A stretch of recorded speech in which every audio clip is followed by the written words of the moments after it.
Welcome back, everybody, to another episode of Women Speaks Radio. I am your host, DPJeter, holding it down for the number one sisterhood in the world. Yes, that is Women in Media Global. We are a 501c3 nonprofit organization that is comprised of women who work in media, entertainment, and business. So if that is you, I need you to go to womeninmediaglobal.com and get connected to us. Make sure that you are joining our sisterhood and being a part of what it is that we do. Here at Women Speaks Radio, we encourage you to own your voice and make a difference in the world. So I have a guest in the studio with me today, Candace Yaeger, and we're talking about monetizing our gifts, our skills, our talents, and it's going to be more of a how-to show. So if you are interested in this topic, I need you to get ready with your pen and paper and go ahead and jot down some notes.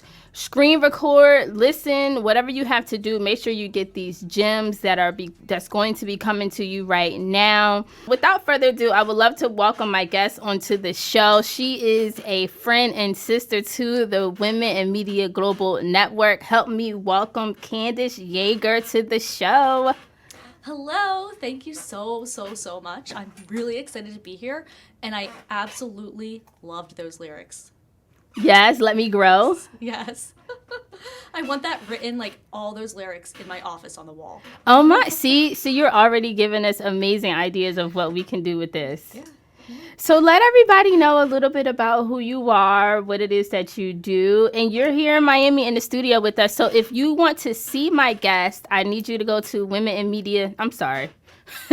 I need you to go to excitementradio.com and you will be able to actually see us live in the studio for all of those who are on my live right now.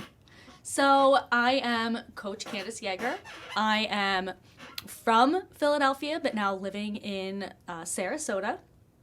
I am kind of hopping all over the place as well because I'm in Miami today, but not nearly as much as you are. So I love it here. So I'm a human potential expert and a serial entrepreneur. And my first company I started with my husband actually about a decade ago. And I was a recovering mental health therapist, meaning that I absolutely loved it, but I felt really burnt out. And I also felt like not only was I not monetizing my time and talents in the way I could be, but I wasn't making a big enough difference. So started a side hustle. Then that kind of took off as things will.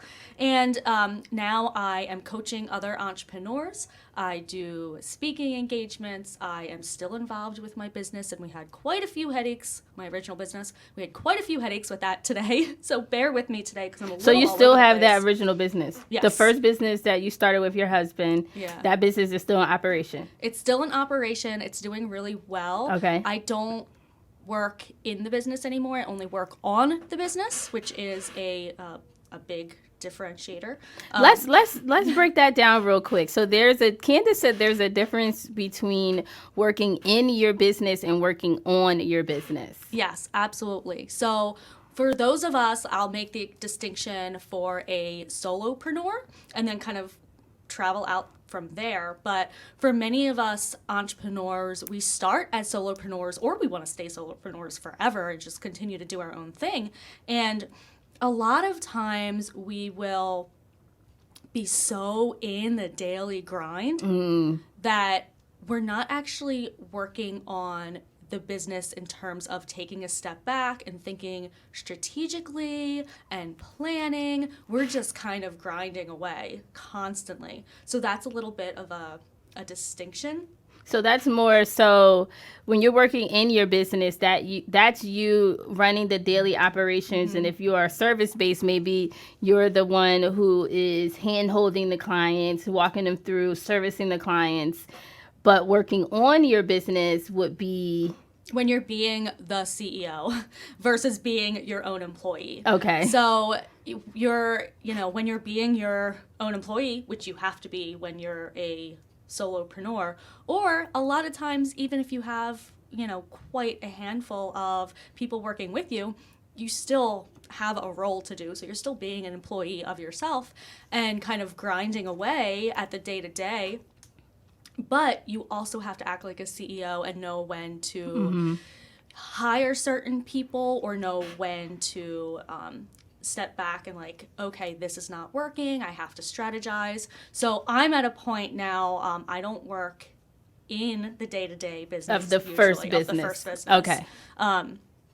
But I am still an advisor. I'm still very involved. And Right. when it comes to things like, it's in the renewable energy space. So when it comes to like our major conference each year, I am kind of organizing everything in terms of like making sure that our team is, knows what they're supposed to do, where they're supposed to go. And with COVID, everything's nuts. I've canceled and rescheduled for 4 different people, probably about 3 times. We still don't know if we're going to this conference. It's nuts. Oh, wow. I mean, but, with COVID, it's still uncertain. And speaking of COVID, let's just have a really quick commercial break. And I just want to remind all of our listeners and all of our family and friends who's tuned in our network, our sisters, we have to wear our mask. It is something that is very important. There is a new strand of COVID out. And as we continue to, we're in the summer now, but we're going to switch seasons and continue to switch seasons. And we don't know what that looks like as we continue to move forward. So I just want to encourage everybody. I know that some people have gotten vaccinated and some people haven't, and there's no way to really tell. So let's just continue to keep all of us safe and think about each other and wear your mask when you can, wear your mask and, follow the rules of the restaurants. But I don't know if you've seen, but starting tomorrow in Philadelphia, like the mask mandate is back required again. Okay.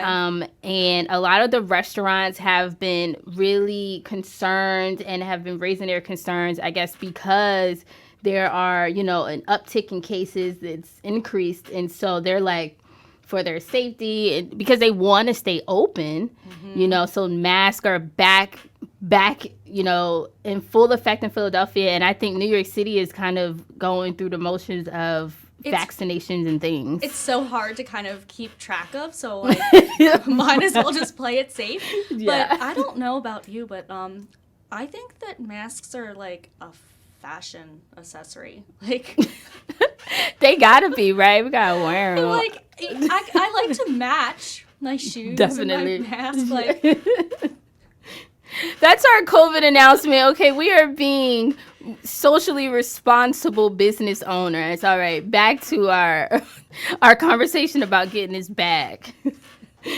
So I'm so glad, Candace, that you're here. And that, you stopped into Excitement Radio here with Women in Media while you're here in Miami. And you look beautiful. I'm glad you're enjoying the city and also, doing some amazing business and meeting with some folks. I think that's awesome. Yeah, absolutely. It's wonderful to be here. So I know that we talked a little bit about your first business and you transitioning. And so you're a serial entrepreneur. Yes. I feel like I'm learning so many new things about you, over time.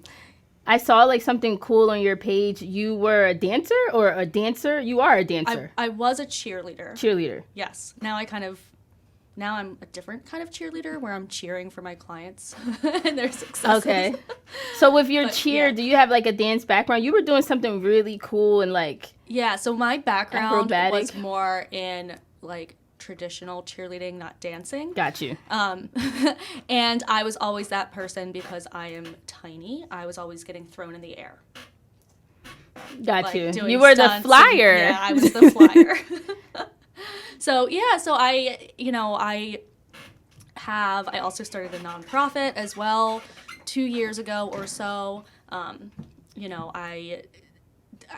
I kind of dabble in a lot, and you know how it is as creative entrepreneurs, we are always thinking of like new ways to, branch out and make a difference or monetize like all of our skills and just all of our experience as well. That's awesome. I mean, I agree. I think so. Especially when we are full-time entrepreneurs, we are always thinking of ways to make more money. And, there's there is the fact that says that the average millionaire has 7 streams of income. And I got that information a couple years ago, but just recently I got the information of, okay, yes, that's true, but you got to get one stream up going first. Yeah.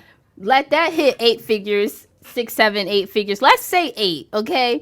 Let that hit 8 figures, and then you move on to the other stream. See, it was just so much missing information that I feel like that makes a lot of sense. And I learned the hard way of running 2 businesses for so long, where I was like, something isn't right. And honestly, I felt like I had to quit one of my businesses in order to make something happen. Yeah. And I just learned so much more information switching my environment and being here in Miami.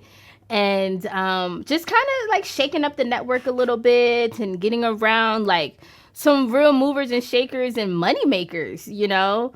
What do you think about that? Yeah, I think, first of all, absolutely. I think that there's a ton of like the 7 streams of income and that sort of thing. Like, those are all things that like we often take out of context. Right. We have to like look into it a little bit more. It's really easy to kind of think that and then all of a sudden like go apply for 7 LLCs. Right. And especially, and I totally get it as a creative person as well, it's kind of hard sometimes to stay focused on the one thing. I think it's not only about getting something up to a certain income point, or just building something to the point where you can then delegate to others and it's on the right trajectory and then you can do the next thing. Because it takes a village. Like, none of us, like, you can ask any successful person, like, none of us did it on our own. That part. That makes a lot of sense. Getting the business to the point where it is functioning without you, where you have those people in place that are responsible for the daily operations of the business. And then that way it's running, it's effective, everybody's making money, everybody's being paid. And then you have the opportunity to maybe shift a little bit and start that other stream. I wish somebody would have told me that 10 years ago. Oh, there's so many things I wish I could just go back in time and tell myself, like, even 5 years ago, let alone 10, right? Like, but it should be that way. Like, we should always feel like, wow, I wish I knew this last year, because that means that we're growing, learning, and we're learning. Right. So let's continue to talk more about monetizing our gifts and our skills. And so, as an individual who might be a creative or someone who maybe have different ideas, kind of like, what's the first step in creating this process? I think the first step is just like I don't know, you say like whiteboarding it, but just start throwing it out there and like speaking it into existence. Like, tell other people, I'm thinking of doing X, Y, Z. Because at the end of the day, not only does speaking things out, writing things out, it helps our brains kind of process and figure out where do we want to actually take this. And I think of, for example, I work with a lot of coaches. As a coach myself, it's fascinating to work with other coaches. And I work with a lot of creatives as well. And a lot of times people will say, oh, well, I want to be just like so-and-so, or I want to be just like their idols in their industry. And at the end of the day, we are not that exact person. And if we keep trying to just make duplicates of other people, I mean, it's great to look at success stories and get just motivation from them. Inspired. And get inspired from them. But we can't just copy their model. We have to really start to write things down on paper and think about, like, not only where do we want to take our business or our idea in 2, 5, 10 years, but also really thinking about what we want our day-to-day to look like.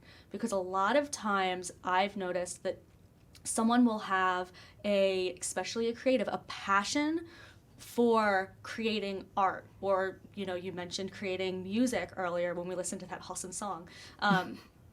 And or graphic design and things like that. And we'll think, okay, I want to build a company where I'm just making a ton of money doing this one thing. But if you break down what your day-to-day is going to look like, what kind of company do you really want to build? Do you want to be doing that thing that you love for 40, 50, 60 hours a week? Or do you want to create some kind of business where you get to do a little bit of that, but your day-to-day is a mix? Some people love to sit down for 12 hours a day and grind out doing the same thing. Other people, we need to mix it up, and we need our day to look different every single day. So just kind of thinking about what kind of person are you, and what do you want this to look like? Not just kind of the pipe dream of like, this is what people in this field look like on Instagram. Okay, so step number 1 is to really envision what you want this potential business endeavor to look like based off of your skill set. So let's go ahead and workshop this right now. Yeah. Let's do a live version of it. All right. So let's see. I'm a speaker, right? And I want to monetize my speaking and my abilities to perform. So when I envision what that looks like, of course, it's me traveling the world and speaking on international stages, inspiring people. And I often have the word in my transformative speaker. I'm not sure if that's a thing, but like we said, we don't got to copy nobody. We could be originals. Transformative, transformational, transformation speaker, but also giving you a mixture of performance and speaking. So not only do I dance, modern jazz dance or African dance or hip hop dance, but I also do spoken word. So I kind of want to be able to be looked at as an artist who speaks. And then giving me the stage opportunity to maybe open up with like a spoken word. And then I go into like this inspirational talk, but I have the ability to MC host. I can moderate. I can keynote. And yeah. So those are the things. Yeah, and I think, first and foremost, like, you hit the nail on the head. You're like, I don't even know if it's a thing, where you're like transformational speaking. You're like, I don't even know if this is a thing, but this is what I want to do. I think first and foremost, that's like key to just kind of like flesh that out and what you want it to actually look like. And then after that, that's when you start to like restart. First, you flesh out like what you want it to look like. Do you want to have a signature talk? Yeah. We can kind of dive into why I gotta have so a signature important. talk. Yeah. Because I am such the overachiever. I'm so much that like I will literally create something new for each opportunity, and then that becomes too much work, and you just put too much pressure on yourself. Like, Absolutely. I got to create something new for this. And that's why it's important first and foremost to say like, okay, what do I want the day-to-day to look like? Right. Because there are some people I work with that have their signature talks or their signature programs, but that will it'll feel stale for them. They have to mix it up or switch it up. So they have like a handful of things they'll offer, and they'll switch it out to other people are like, this is my one signature, this is what I'm sticking to. So it's important, and that's why we don't just look at what everyone else is doing and copying it to the T, because you have to think about what you want your day today to look like. Right. I am someone that I have, when it comes to my speaking, I am more so I'm a teacher at heart. So I intend to in the future go more into motivational as well, and getting brave enough to sharing parts of my story and things like that. Yeah, I want to hear more. So I've started to personally, I know that I need to have an educational piece. I can't just like get up and share a story. I can't. I mean, you could. I could, but that's not, I know what I want to be doing, and I know what I enjoy. Okay. Other people, like, I have to have some science and some statistics. I love that too. I actually love that approach. It makes you just seem so like you are prepared. You're very educated. You're very like engulfed in the subject. You didn't just you're not vague. Yeah. Some people are just so vague, like shoot for the stars, go for it. You can do it. Never give up. But then at the same time, there's other people that like their passion is sharing their story and moving someone and just pulling out an emotion in someone, and that's all they intend to do. Yeah. And for me, I want someone to have like a takeaway. There's always some kind of like always steps. Gotta be There's a always takeaway. like, Yes. There's always steps. There's always some kind of like signature process for them to follow. There is something that I mean, I like when people are taking notes. That's what makes me happy. Other people, they want to speak and then they want to see people like cry or jump up out of their chairs, right? So you have to really think about what you want to be doing and what that looks like for you, not what it looks like for other people. Right. And as I hear you, encourage all of us to say, be originals. You don't have to copy anybody else's swag. Like, there's two major things. I was listening to Elevation Church and Stephen Furtick on Sunday. That was his message. Be careful what you copy. Mm-hmm. Because you don't know, like, you only see what people put out, the highlights. You only see the highlights of people's lives. But you don't understand, you're trying to maybe duplicate this other person's life, but you don't understand what they had to do or what they're doing to maintain this life, whatever the lifestyle is, the sacrifices, the challenges, the ups, the downs, whatever that is. So, that was his whole message, and it was a very encouraging message. But then also on Instagram, T.I. just dropped a post that said the same thing. Like, he said something like, you can't diss the person's swag you trying to copy or something like that. Like, it was so funny. Like, how you going to try and, like, come at the person who you copying? Yeah. Like, don't try and copy me or whatever. I actually really like that.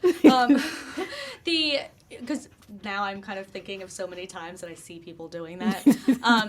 But it's really interesting to me because we don't have to look at someone else and copy what they're doing, because the world obviously doesn't need two of that. Like, they don't need like another version. What the world needs is like, what unique thing you can do that no one else can.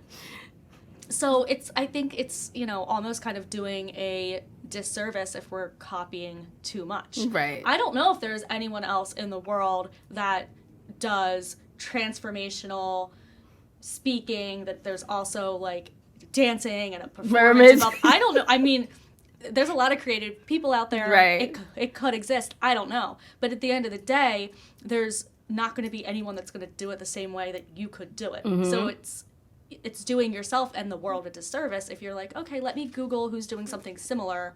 Oh, they look awesome. Let me copy. Right. It's you're never going to be able to put out your very best if you're doing that. I was on a webinar with Felicia Hatcher, who is one of the founders of Black Tech Week or Black Tech something. And she's here in Miami, and it was such a great webinar because it was for speakers. It was like a speaker's webinar, really teaching you like how to price your services and how to set up your business. And one of the questions I asked was the same thing. Like, I want to do this speaking performance transformational thing. And she's like, I don't know if anybody else is doing it, but I think you should definitely do it. Like, why would you not? Like, go for it. Because I was like, is that a thing? And she was like, make it a thing. Yeah. She said the same exact thing. So I was like, okay, cool. And I want to attend the first time you do it. So it's almost like a one-woman show. And this has been in my mind for years, where I wanted to create a signature one-woman show because I'm a theater artist. So I've been trained vocally, acting. I know how to act. I can do the spoken word. I can perform. I mean, my lead skill is dancing. But also, I have a mouthpiece on me as well. So that one-woman show aspect, I wrote out the scenes and everything on paper mad long ago. The one-woman show is coming at some point. But here's the thing, though, and I kind of want to challenge you a little bit in a good way, because, okay, if you've had this kind of like written down for some time, obviously you've kind of workshopped it with yourself, you've processed it. Like I said, like when you're talking something out or writing it down, it just helps your brain make those different connections to take it to the next level. So what has been the stop? Oh, that's a really good question. I probably overthinking the process, and because I've never done it before, so it's like, okay, I have to hold down an entire show. So it's just me kind of overthinking the process and just taking it way out of context. But that's just me. I'm such an overachiever. I overthink things, and everything's a huge production for me. And it's like, if I can't do this big production, but everything doesn't have to be like this big production. I could literally do a one woman show and make it a YouTube video. Absolutely. Just to get started, you know? Or even just for, a group of friends, because, now we're getting able to be in rooms with other people again. So, like, even something small like that, I think that this is the one thing that I see time and time again with people, that they have this block when it comes to, like, monetizing their skills or their talents, because they think, okay, well, it has to be perfect. First of all, if we waited for it to be perfect, it's never going to happen. Nothing is ever perfect. I'm a recovering perfectionist as well. I am so recovering. I just started. Lord help. When you are a perfectionist, you're always in recovery. It is a constant process. It's like any other kind of addiction. It's horrible. It's horrible. But it's true. Like, I had to get to the point where I was like, okay, I have to be okay putting something out there that was good enough, because at the end of the day, good enough, and the people it's who great don't, for them, they don't even know, right? No. Everybody thinks that what you did is great. You put out something that's 97% to you, it doesn't look like 97% to them. I'm not saying, like, you go do this show and you don't do any planning and you show up and, just figure it out on stage, like, the day of. Of course you want to put your best foot forward, but 97% is okay.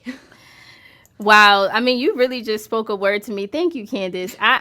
There was a comment, Sean Dove, what's up? He says, tomorrow is not guaranteed. Stop stalling on your calling and just jump in. Yo, I know y'all. I need to write that down. That's good. I really want to do my one woman show. So if anybody wants to, and this is another problem of mine. So I always want to have people help me or, like, create this big thing. And I have to get out of, like, you can do some stuff without galvanizing an entire team. I don't know. Also, too, I think what I see, and I'm wondering if this kind of happens, because once, as a professional or as an entrepreneur or just, like, in a certain industry, if you hit a certain level of success and get certain accolades, like, suddenly we think, okay, everything we have to put out has to be like this next level. That is me. And that's not true, because if we're just like, it's okay to try something that might kind of be less than your successes in the past. Like, it's okay, because who knows? Maybe it'll flop, but how are you going to get to, like, 7 streams of income if you don't have some flops if you don't, right. Y'all are tuned into one of the most amazing shows here at Women Speaks Radio. We have Candace Yaeger with us live in the studio. If you want to see my guest, go to excitementradio.com and you can actually see the full setup. You can see my guest in the studio. I know you can probably hear her, but if you want to see this beautiful queen, go ahead to excitementradio.com. I feel like I'm in a therapy session. Like, this is an awesome show. All right, so I know there's more steps to making sure that we monetize these gifts. Let's talk about the second step. I don't know if we've gotten there yet. So, yeah, absolutely. I mean, I think, in all honesty, I had, like, 3 main points I was going to talk about, because I'm always, like, really over-organized. You're prepared. Always.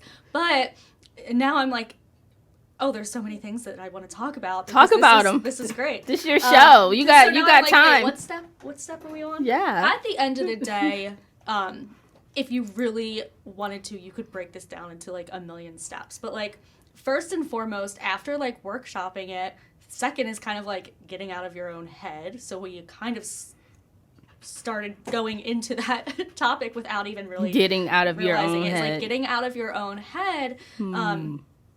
But also, like, the next thing you do is, like, and this is going to be a little broad because when I work with my clients, obviously, like, it really depends on what size company they're trying to build, what industry they're in, etc. But, like, the next thing is, like, having your own, like, signature system, your own thing. System. Yes. So, like, whether it is systems, whether it is a certain method, whether it is a signature talk, like, you create your main thing. I'll use the example of coaches because I work with so many coaches. A lot of times, like, someone who's had success in business and they just love to mentor other business owners, next thing you know, they want to be a business coach because they know as a mentor, they've been able to give advice and guide people. You are not going to be able to be as effective as possible until you have your own set system. Wait, say that again. Say it for the people louder in the back. I completely forgot the exact wording that I used, which happens a lot.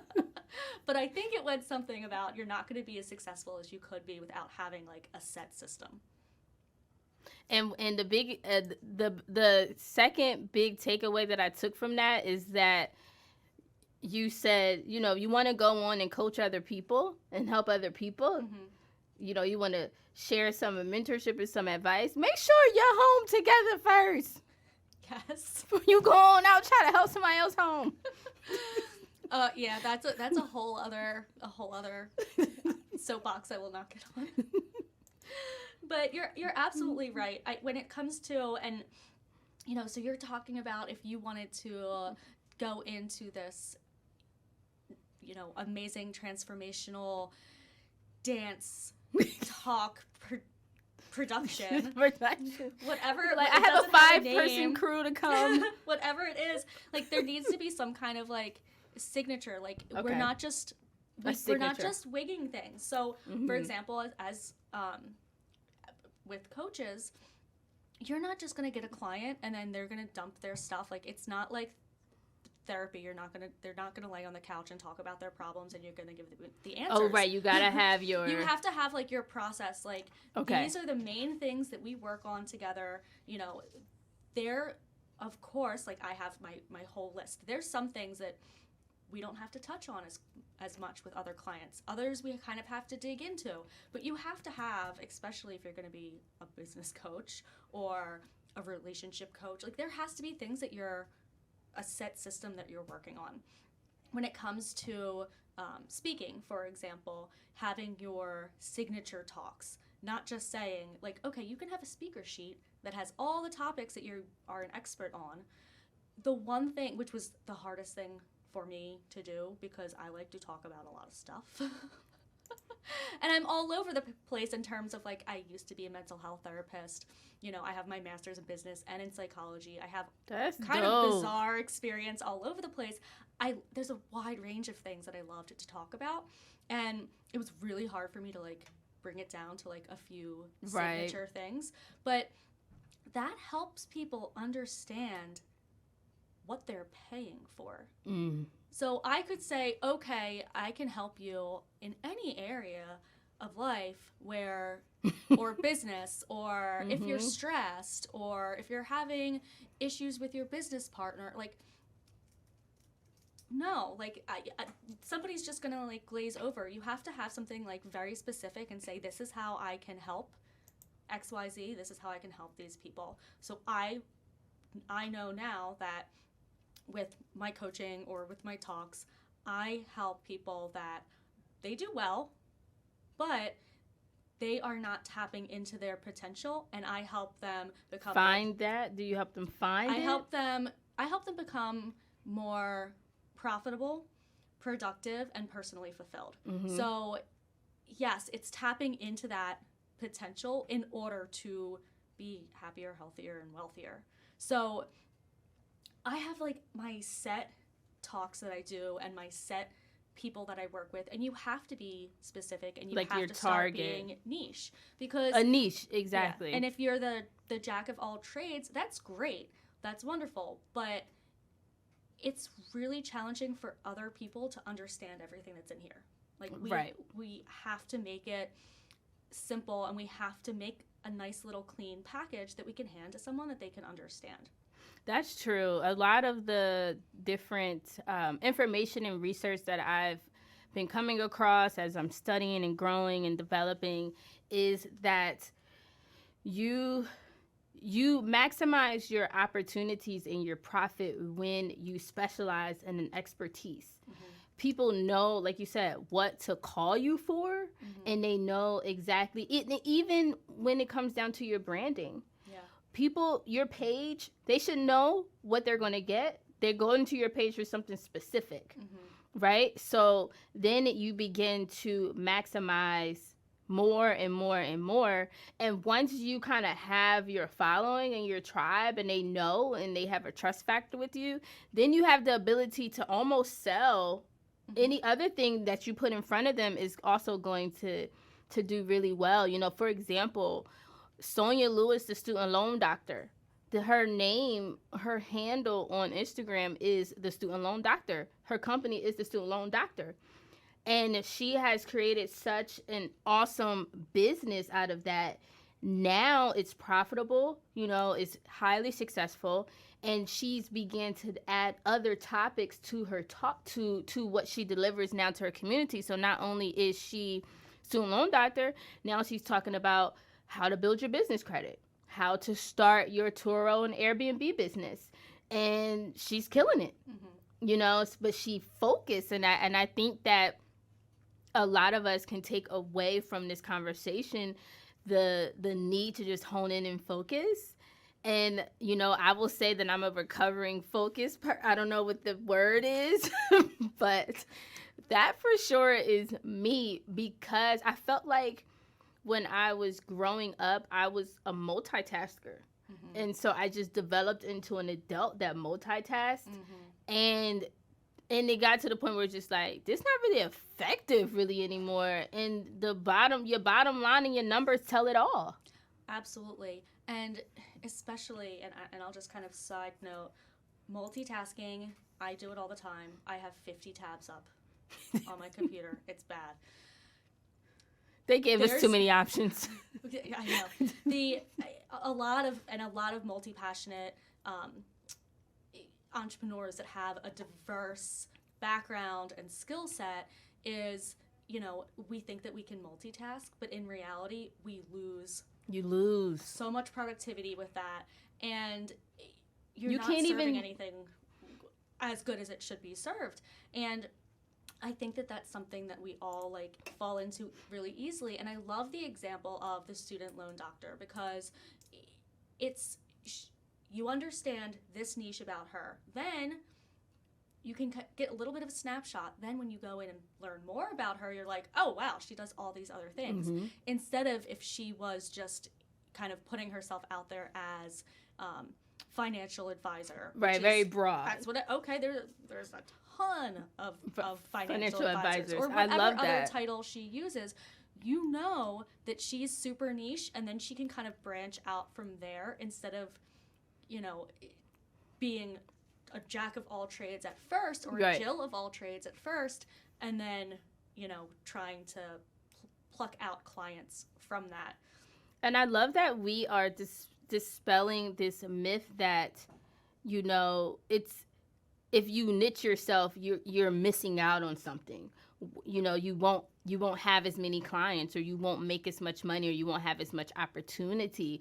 But in the day and age that we live in now, where it's extremely hard for people to concentrate and focus, if they know that one thing you do, it makes more sense now, more than ever, you know. And so, you know, Sonia and the student loan doctor, she did that for 5 or 6 years straight before she even introduced another segment or topic to her business. And it was COVID changed, and people didn't have to pay student loans.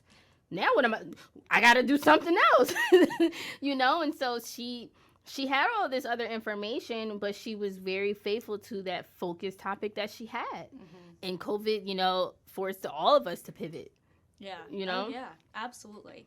And that's another thing that's like, it's so important. Like having your signature system or program or whatever, having your thing, and then being willing to pivot. It's okay to have other ideas of what your next thing is going to be, but really staying focused and not getting like, I call it shiny squirrel syndrome, because it happens to be a lot. You have it's such not just great like, words. Squirrel. It's like, ooh, shiny object, shiny squirrel. Right.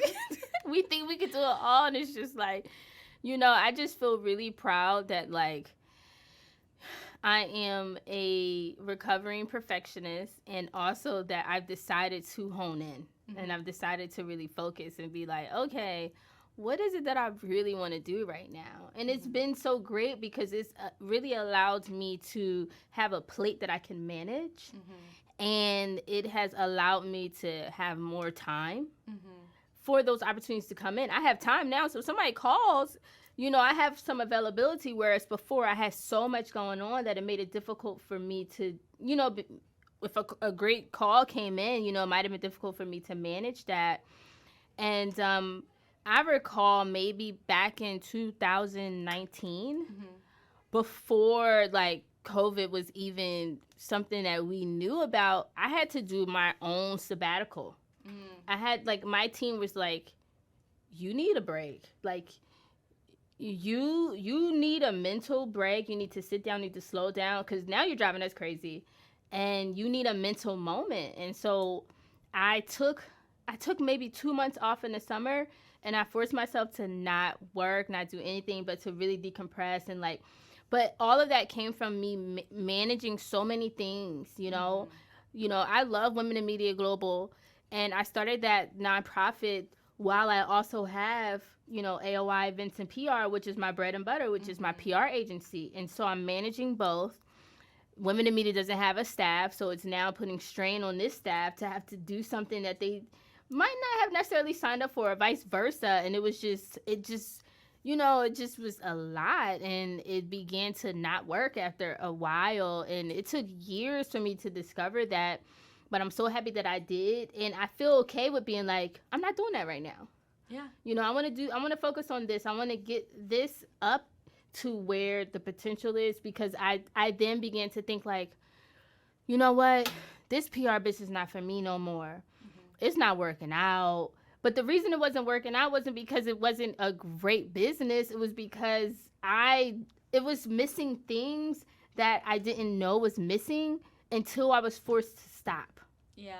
And, it's you just touched on something so important, because just because something is doing well, just because something is successful, just because it's like, everything's great on paper, just because you can do something well and can continue to do something well does not mean that you should. I think that it's really important for us, and this is same thing, we touched on it earlier, this is when we can end up in the trap of working in our business and not on our business, and not working on ourselves, which, you're, as an entrepreneur, you are the business. So if you're not doing great, the business is not going to be as not only fulfilling, but as profitable as it can be by any sense of the means. So you have to look at yourself constantly and check in and say, okay, is this where it should be? Is this where I should be? And there's nothing wrong with taking a break. There is something wrong with refusing to take a break. I am so sorry that this turned into like a therapy session for Jeter. It is. I can't believe it's 7:53. We are like at the end of the hour. I can't believe all that. I looked up and I was like, no, Candace, we have plenty of time, girl. Dive in.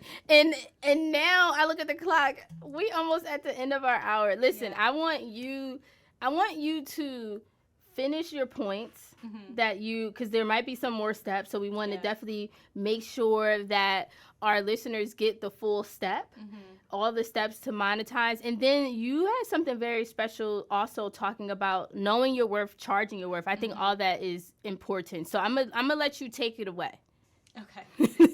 Well, first and foremost, like, aside from having something, kind of customized, and of course doing lots of just research in general. There's a lot of like business foundational stuff, but there's tons of resources on. I mean, we do not need to. I tell people all the time, you don't need to hire me. You don't like, which is it sounds counterintuitive, but if you want to monetize your business, like you can Google business basics. Like you do not need to spend tens of thousands of dollars on someone. Like first and foremost, just start. Make sure you have everything like your LLC and any insurance you need and stuff like that. Or another, you don't need an LLC. That's a whole different thing. But make sure you just have your, all of your bricks laid. And then the other thing is like, aside from, we're going to get into charging your worth, but especially when it comes to talents or services, if you're a freelancer, I do not want anyone to ever think of an hourly rate. Like, you are going to get in your own way if you have an hourly rate. Wow. You should always have some kind of package, and there is like a flat price. If you serve nonprofits, they can have a discounted price or whatever, but you have it is like set in stone. This is my flat fee. It is your flat fee, and it is written in stone what they get.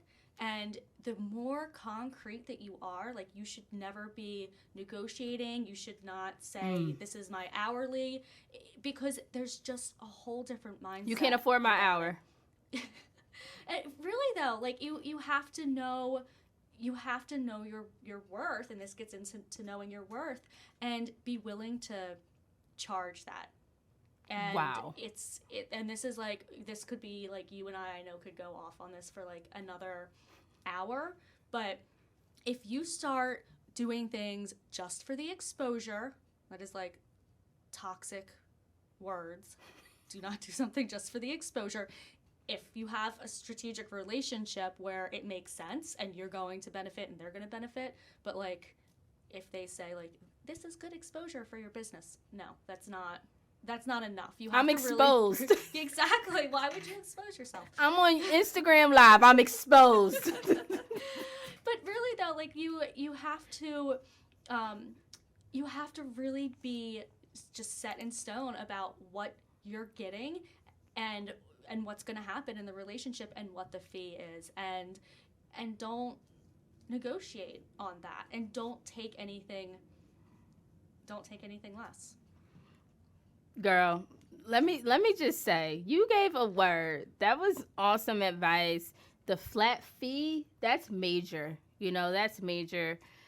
I want everybody to take this conversation extremely serious, and I need you to play it back a few times, and I'm going to need Candace to come back a few times.